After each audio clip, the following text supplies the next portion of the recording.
toujours en direct devant l'Assemblée nationale, puisque ce matin, à l'appel des 200 maires signataires de la lettre au président de la République pour l'égalité républicaine dans les villes et quartiers populaires, nous avions décidé le jour du vote de la loi de finances 2021 d'être devant cette Assemblée nationale pour faire le point de ce qui aurait été voté, ce qui a été voté par rapport à nos demandes.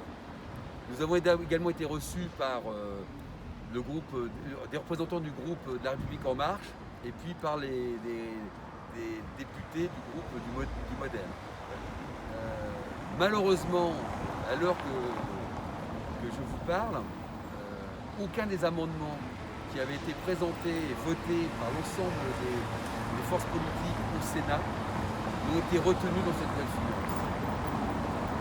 Nous considérons que c'était un geste, c'était loin d'être l'ensemble de ce que nous portions dans la lettre, mais pour nous c'est une forme de mépris, pas tant pour les élus, mais pour les 10 millions d'habitants qui habitent dans ces 200 villes, et pour les associations, c'est-à-dire des milliers d'associations d'hommes et femmes qui se battent au quotidien pour créer du lien social, pour que la pratique sportive, la pratique culturelle, les solidarités de toutes sortes dans nos villes puissent exister. Voilà, donc nous nous sentons méprisés, mais nous ne sommes pas abattus.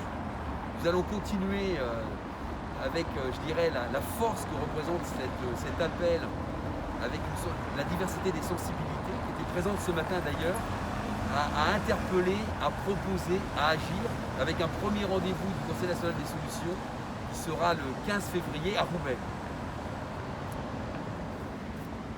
Nous avons appris aujourd'hui quelques éléments importants. Bien évidemment, la grande déception, c'est l'absence de dialogue avec le gouvernement et le groupe majoritaire, puisque ce que nous considérons comme un amorçage de dialogue qui avait été acté par le Sénat, qui a voté des amendements à l'unanimité, a été complètement refusé par la majorité gouvernementale, quand bien même un certain nombre de députés de toutes couleurs politiques différents avaient soutenu ces amendements, qui étaient encore une fois un acte symbolique de confiance.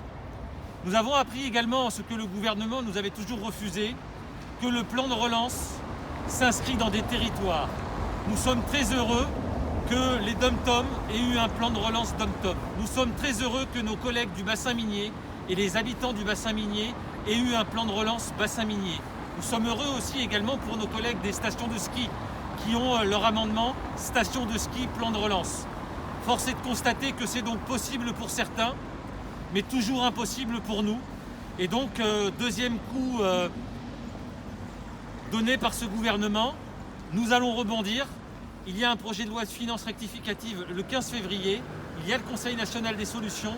Nous allons continuer à agir pour le devenir de nos quartiers, de nos villes populaires, dans les semaines à venir.